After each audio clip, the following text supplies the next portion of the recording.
Hi, welcome back to Box Delights. Today we're looking at a game that I've been curious about for quite some time, Undaunted North Africa. This is a follow-up to Osprey Games' first release, Undaunted Normandy. This time we're seeing the British forces take on the Italians. And although this is strictly a two-player game, Osprey Games have recently announced an upcoming expansion, Undaunted Reinforcements, which will be an expansion to both the original and North Africa, which will add solo rules. This is an asymmetric two-player game, so the Italians and the British will kind of behave a little bit differently, have different objectives. Scenario-driven, so you'll play through either scenarios in series or as you wish, pick and mix. But what intrigued me about this is, A, the way the scenarios kind of deliver the rules piecemeal. They give it to you a little by little as the scenarios advance, the rules advance. And also that the rules are relatively straightforward. This is a two-player war game that's very quick to get into. And although there are dice involved, got some D10s here. It's more of a deck building game. It's more about using your cards to construct a deck that is effective, but also very tactical, because the game's going to play out on a map of tiles dictated by scenarios, and obviously the units that you have, the starting cards in your deck. So there's no deck construction, it's all in each scenario. It'll tell you what your starting deck looks like, what cards are available as upgrades. So it's combining those familiar mechanisms in a very approachable, very playable way. So what I wanted to do for you is give you an idea about what this game looks like. How does it play? What does a two-player game look like? We'll play through a few turns. And then, if you're interested, look out for that upcoming expansion. And I know some folks have been kind of home brewing some solo rules for this as well. Alright, let's set up and let's demonstrate some turns of Undaunted North Africa. I've set up scenario 2 here. I've done that because we've got some vehicles included. So the Italians here have a medium tank with a driver and crew. Other vehicles are light truck, scout car. No vehicles on the Allied side, but you might see gun truck, patrol truck, pilot trucks here. The Allies are known as the LRDG, the Long Range Desert Group. And here, our scenario tiles present us with the deserts of Libya during the North African campaign between 1940 and 43. And what designers David Thompson and Trevor Benjamin have done is given us a system where you can even invent your own scenarios. You might know Thompson and Benjamin from their partnership on War Chest as well, another game to check out. And on this map we have various features, so you can modify up what the base tiles do. Got a campsite here, oil drums, kind of like a hangar here, an aircraft at the top there. These are our units. These are the Italians, the Allies. The LRDG were British, New Zealanders, Southern Rhodesians, Indian volunteers as well. And of course the Italians were on the side of the Axis. And let's get rid of the unused vehicles and set up our decks. So for the Italian player, look at the scenario. It tells you in each scenario, and it goes through to scenario 11, the Great Escape. I've set it up this way around. Okay, so it tells you in here which cards begin on the table, in your deck, in supply. Okay, so medium tank, face up on the table. We've already sorted that T here. Right, now for our deck, we need platoon sergeant, squad leader, yes, anything with a D on it. And then for the supply, so this is like the cards or the market of cards from which you can build your deck. We'll need, like, see 3 S's here, 3 riflemen, 3 scouts, and so on and so on. Right, so I'll go set those up for Italy and the LRDG. Right, job done. And one of the significant aspects of the deck are these fog of war cards. Right, we'll learn more about them as we go on. But that's your starting deck. Give them a shuffle. Same for Allies. The Fog of War cards are kind of like, I don't know, in other deck builders you might find wound cards. They kind of clog up your hand. And they kind of represent the breakdown in communication, chaos of battle. And things that you can do to damage your opponent include being able to add Fog of War cards to their deck, disrupting their decks and their ability to command their troops. Right, let's get going. What does a game turn look like? What do some of these things mean? How do the cards work? It's pretty simple. On the board, we'll find objectives. These are objectives. See these flags? Right, so we've got 3 of them. We've got the runway, we've got this supply dump, and then we've got this hangar. The Italian objective is to control 2 of these objectives. The Allies must destroy 2 of these objectives. Control means getting your units to this tile and then taking a control action. Right? We'll look at that as we get into play. But what you'll see is, if we look at the supply here for the Italians, they've got 3 riflemen in their supply. On a card it shows you what actions they can take. So a rifleman can move, can attack, and can control. Right? So we need to get a rifleman there, take the control action to 2 out of these 3 objectives.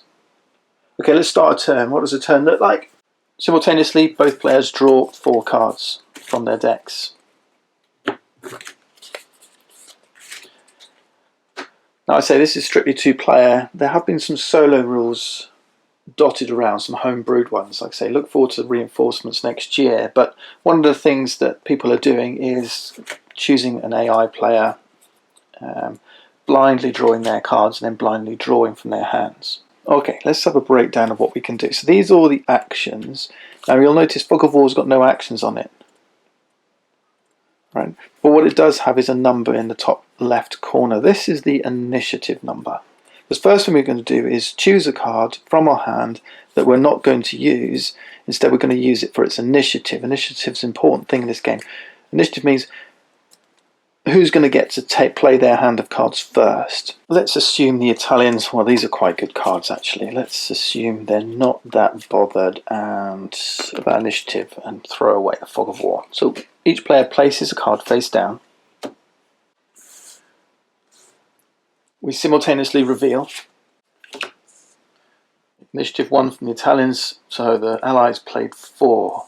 They will take the initiative. So grab the initiative marker. Here it is. It's got 2 sides, one's for the Italians, one's for the Allies. The Allies have the initiative. These cards are discarded, and you're left with a hand of 3 cards. So Allies to go first. Alright, let's start taking some actions. The engineer lets us move our counters up the map. Attack, that means attack an enemy with a regular defense value. We look at our units. This number here, this 4 in this solid shield, that's a regular defense value, so we can attack units.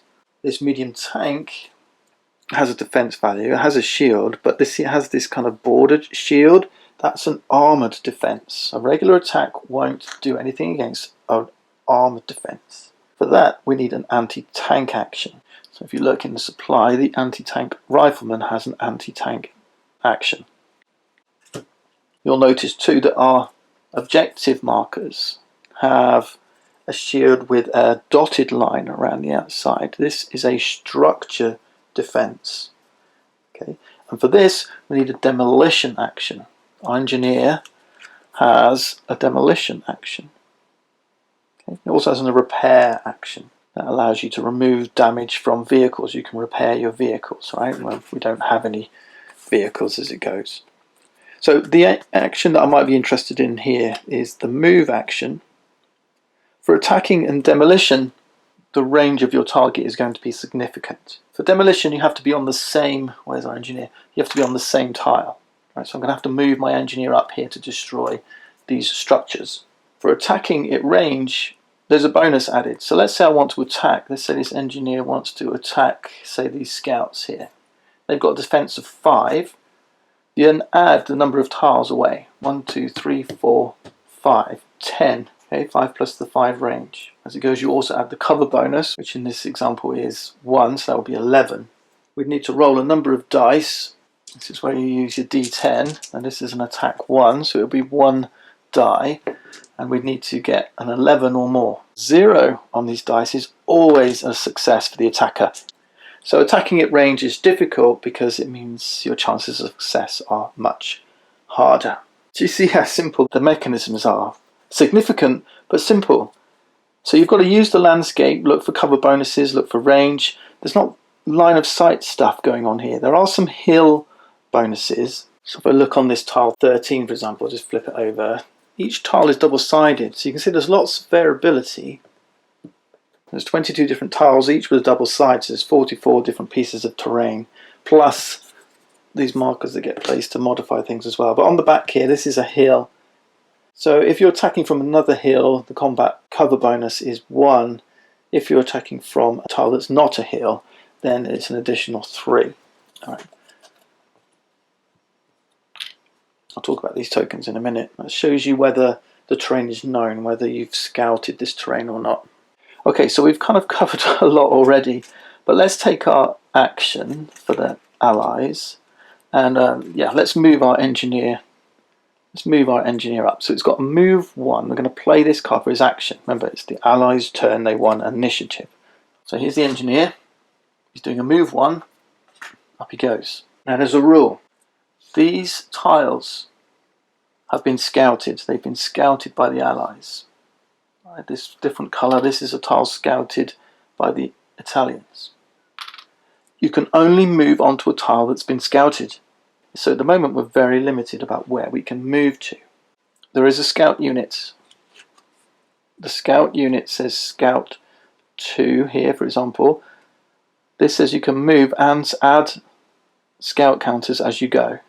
Right, so the scout can move ahead and scout tiles, which will allow other units to follow behind. Okay? And this is where the game really shines. It's simple rules with a complex set of interactions with the cards that are in your deck. Now, there is a way to thin your deck. It's called a hunker down action. So if we wanted and we said, right, we don't want this warrant officer card anymore, we can put it back in the supply. It's called a hunker down action. And you can always do that with cards in your hand, except for fog of war cards. All right, these things you cannot hunker down. But we could put the warrant officer back in the supply if we wanted to. But we don't want to. We want to use the bolster action. While we're here, there's also an inspire action. This is an inspire 1. This says take 1 card, it's an inspire 1, from your play area, so not your discard pile, but cards I've already played. So I could take the 1 engineer card and return it to my hand and then play it again. So I could take this and then move the engineer again. But that's not very helpful because he can't move because there's no further scouted tiles, right? Instead we're going to take the bolster. The bolster 2 action says we can take 2 cards from the supply and put them in our discard pile. Now that's good. So I'm going to take a scout and an anti-tank rifleman, I think. Yep. That's it, that's the end. I've got no more cards I can play. Remember, Fog of Wars don't do anything, so they just go to my in-play area and do nothing. My hand is now empty. I discard these cards. You can't save any cards in your hand. Anything that you've not used is just going to go into your discard pile and then play moves to the Italians. So really simple stuff. Alright, let's see, what have we got? We've got a tank crewman, we've got a platoon sergeant and a squad leader. Okay, so bolster is really good. I wanted to bolster my deck. I've got bolster 3, bolster 2A. It says 2A. Let's have a look at that squad leader action. This means I can bolster 2, but this A, and the same for inspire A, this A is a squad designation.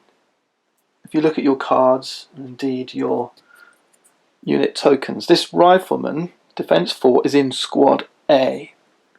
Okay. This gunner is in squad T. And these squad designations are also on the cards. Right, so a tank driver is squad T, a machine gunner squad A. And what I've noticed here is I've placed the wrong gunner. Okay, this should be, according to my setup, in my scenario, this should be the squad A gunners. So let's fix that. So look out for that. When you're placing your tokens, make sure you've got the right squad. All right, so all these are squad A. These are all squad tank crew, regular units. The platoon sergeant has bolster 3, pretty good, and then command 2. Let's use command 2 of our platoon sergeant. Command 2 says draw 2 cards from your deck and place them in your hand. Okay, 1, 2. I was hoping to get a scout, but I didn't. Okay, we got a tank commander, rifleman. Okay, we're going to play tank commander for bolster 2. And we'll take a tank driver and a tank crewman. Okay, 2 cards from crew, squad T. Then I think we're going to move the rifleman. I think we'll move here. We're on a scouted tile, so we're good. You'll notice the rifleman also had this control action. So with control, what that means is you take the scouted token, you move it over to the controlled side. The only reason you do this is to control any objectives on that tile. Like here and here. Alright, that's what we're working towards. What if I play the tank crewman? Well, he has his actions, move, attack, repair, but he's also down here on the medium tank, and he gets an additional 2 actions, the vehicle actions, attack 2 and suppress 4. So what this means is when we play the tank crewman, we can ignore, if we wish, ignore the actions on the card and then take the actions associated with the seat that that crew member is standing on. The other option is that I exit the vehicle, so the tank's here, the crew are here, I could exit the vehicle and then do one of my actions like move. Okay, but we don't want to do that. I mean, the other thing is when we played the rifleman card, we could have, because the rifleman was here with the medium tank, he could have entered the vehicle and then taken the anti-tank action, right? Because there's an empty seat here. All right. Now, as it goes, what you'll see is there's this. See this seat here has this spanner. This seat here has these crosshairs, and this seat here has this steering wheel. What that means is only crew with these are called specializations, can enter that seat. So what you'll see is the tank crewman has the spanner, so only the tank crewman can go here, right, or any other unit with that spanner. The driver has a steering wheel. We don't have any Italian units with the anti-tank specialization. So this rifleman rather, do you see, doesn't have that crosshairs, so he can't enter that seat. As it goes, only the Italian medium tank has these specializations. If we look at the cards we discarded, we've got the tank gunner. We don't have tank gunners in this scenario. So what can that tank crewman do? There is a second action here, suppress. Maybe that's the one we'll choose. Let's say we choose to suppress this engineer, right? We choose our target, the engineer. Suppress, like attack, targets a regular defense enemy, right? So the engineer. Our range is from here, 1, 2, 3, 4. Then we add the 5 and the 1, the cover bonus. So that's 10. And the suppress value is 4. Suppress 4. We roll 4 dice. So on these 4 dice, we need to get a 10. Now you might say, well, that's impossible. These dice only go up to 9, right? 0 to 9. Well, a 0 on these dice is always a success for the attacker, irrespective of the defense value, even if the defense value was like 15. Okay, so we're going to roll 4 dice, and we need to get at least 1 0 on here for our suppress to be a success. Failed. Okay, 7, 6, 5, 3. Now, if we had gotten a 0, there's no damage, no injury, but we flip the engineer to its suppressed side. If it's already suppressed, it has no effect. But once on the suppressed side, that soldier can take no action. Instead, when the allies play an engineer card, it does nothing. Despite its actions, it will just flip back up to unsuppressed. You can still hunker down a suppressed unit if you wanted to, but it wouldn't flip them, so they just remain suppressed now. Right, so that's suppress. Right, Almost, Italy, almost. Okay, 4 dice is pretty good. So tank failed to suppress the engineers. Now we've got our squad leader card. Let's use its bolster. Bolster 2A. We'll get 2 scouts. Let's scout like crazy. Alright, that's our 2 turns finished. Now we repeat. Okay, so it's draw 4 cards. Okay, that's emptied our deck. So of course next time when we draw, we'll have a bigger discard pile. We'll shuffle our discard pile, create a new deck to draw from. Right, now we choose our initiative. Yeah, I don't like these Fog of Wars. You can get rid of Fog of Wars. The only way is with a recon action. We have a scout here, has a recon action. That allows you to get rid of one of these Fog of War cards. So maybe I want to move the tank driver. Maybe I'll just do it again. We'll initiative with the Fog of War. Yeah. And then for the allies, maybe they'll do the same. Let's see what. Let's say they do the same. They use their Fog of War. So now when you flip for initiative, they've both pulled a 1. In this case, remember the allies had initiative. They retain initiative.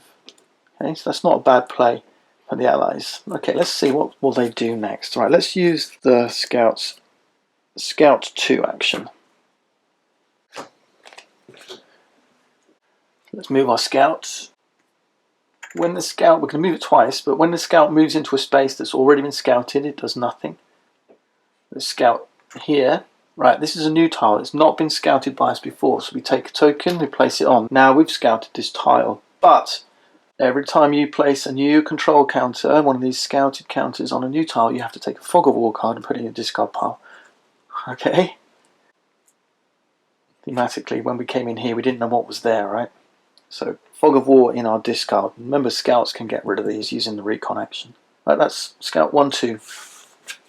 Next action, Lieutenant's got bolster and command. Now I'd like to command, I think, because I want to try and do a little bit more. So remember, command, so bolsters takes from supply. Command means we draw, this is command 2 cards from our draw deck. So we're going to have to shuffle this up, create a new deck, draw 2 cards, 1, 2, oh, Fog of War, and then an anti-tank rifleman.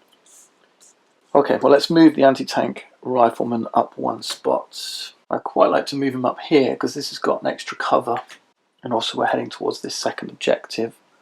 We've got 2 cards left. Obviously Fog of War's doing nothing. We've got a sniper. Sniper's got a couple of actions we've not seen before. One is stalk. Stalk is just like move. The difference is the tile doesn't need to be scouted already. Pretty cool, huh? So we could just move the sniper up, maybe alongside the anti-tank guy or with the engineer to try and support this attack on this objective. The other action they've got is a bit of a take that action. It's called conceal. And what conceal does is you're kind of concealing your side, making it more difficult for your opponent. Conceal says they have to take a Fog of War card from the supply and place it in their discard pile. So we could do nasty things to our opponent. But for now, I think we're going to move our sniper up 1 spot alongside our engineer. It's the turn of the Italians, and I really want to get that tank moving. So let's use the tank driver action. So the tank driver's in the tank, so he can take the drive action. Here's the driver. So he could exit the vehicle and move and attack independent of the tank, or do drive or control. And so you can take control of the tile you're on if you're driving the tank. Right, drive 1 just says move a vehicle up to whatever the number, 1 tile. Now this tile here has this vehicle with a red strike through. That means because this is rough terrain, we can't drive the vehicle up here. So the medium tank's going to come in here.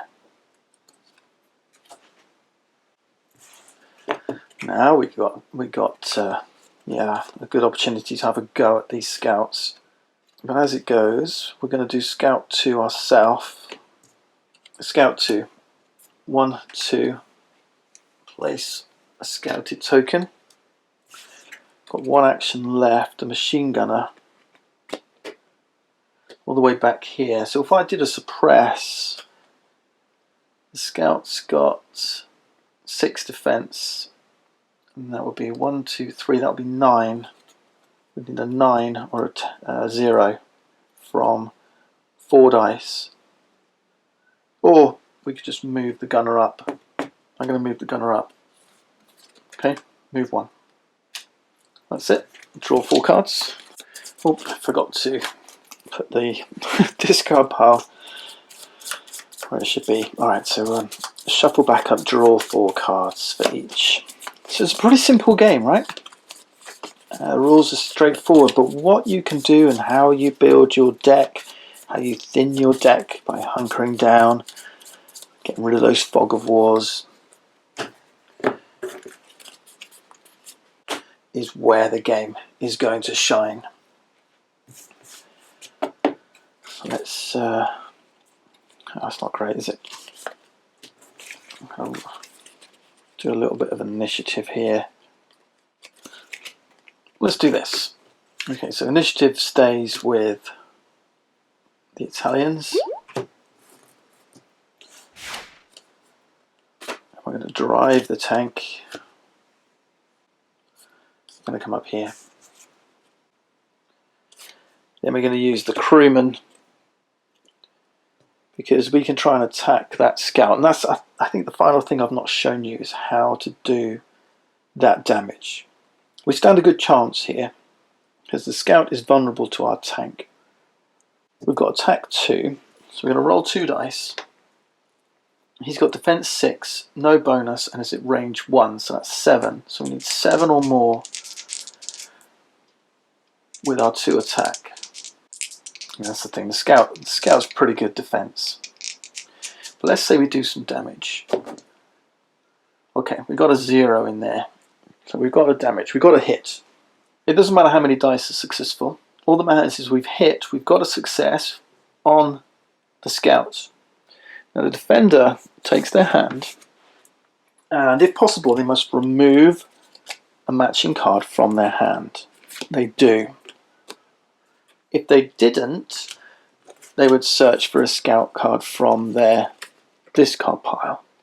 If there was no scout in their discard pile, they'd grab a scout card from their deck. They find the scout, and give it a bit of a shuffle. So you end up with a scout card being removed, right? It was the scout that got hit. If there were no cards in the hand, no cards in the deck, no cards in the discard pile, they would lose the scout from the board. So the strength of your units is relative to the number of cards you have in your deck. Isn't that neat? We've effectively reduced the capability of our opponent's scouts. Now obviously what they should be looking to do is bolster that unit, right? This is what grabbing cards from your supply and placing in your deck does. It doesn't just mean you can activate that unit more often, it bolsters their strength. And makes them less vulnerable to being removed from the game. This card is removed from the game, right? It can't go back. It doesn't go in the supply. It doesn't go in the discard pile. It's removed from the game. Okay. So now there's only 1, 2, 3 more scout cards. If you're attacking a vehicle, on the other hand, they don't have cards, right? They don't have cards that you can remove from the game. Instead, what you do, so if I'm attacking the tank, have one of the crew take an injury as normal, remove one of their cards from the game, but also you add one of these damage tokens. And as these accrue, once you hit this figure here, then the tank is suppressed, meaning we can't take any of these actions anymore, so it can't be driven, you can't attack with it, so on and so on. But of course you can seek to repair it with an engineer. And then once it hits this number here, then it's completely destroyed and the token's removed from the game. So that was a tank crewman using that medium tank. We've got 1 card left, it's a fog of war. That's the end of the Italians' turn. We've done a little bit of damage. Now of course, more than that, the allied players now lost their scout card from their hands. They've only got the warrant officer and engineer. But we can move up the engineer using move 1. We can then inspire the engineer using our warrant officer, take that back, and then we can do a demolition 3. the engineer is as effective against armoured defences as he is against structured defences. Remember, they have to be on the same tile, so we can't target the tank, but we can attack this one here. So it's exactly the same process again. So the defense value is 6 here. There's no cover bonus for structures. It's 0 anyway. We're rolling 3 dice and we're looking for 6 or more. Okay, we got a hit. We've destroyed the structure. That's 1 objective point to the Allies. So you can see these skirmishes can play out pretty quickly as well. Remember, the objective of the Italians is just to move their units in and control. Okay, so also pretty straightforward. Next round. Draw 4 cards. Draw 1, reshuffle. And that's the game. And the Italians really want to grab the initiative and try and move up through, because this engineer here only needs to move up and grab 1 more objective. But our tank could get in the way, so perhaps a better way for the tank would have been to go through the middle. If our scamp had gone this way, that might have been a better route rather than this tile. Of course, the defense bonus was lower here. And that's it. That's Undaunted North Africa. I hope you've enjoyed this little demonstration. This is a superb 2-player tactical game that can play really sharp, lots of different scenarios, mixing up what's going on the board. Not so many moving parts that you can't keep it all in your head. I really like that in the game. Every so often, something that's short, sharp, playable, lots of action, lots of drama, easy to get to the table. And you can see, hopefully, the importance of initiative, right? Just the fact that we could get in here first. If the scout got in here next time, was able to scout and control, we've got to hold it. You've got to hold that position. The engineer could still come in here and destroy that structure. But the job, really, of these units is to keep attacking that engineer, putting him out of action. If you can get rid of those cards from the Allied player's deck, then, or from their hand rather, then they can't get the engineer doing anything. Right? Do you see how neat it is? Use your units to bolster your forces and make them effective. Great stuff. Love it. Well done, Osprey Games. Well done, David Thompson and Trevor Benjamin. Well, thanks for watching. We'll see you next time.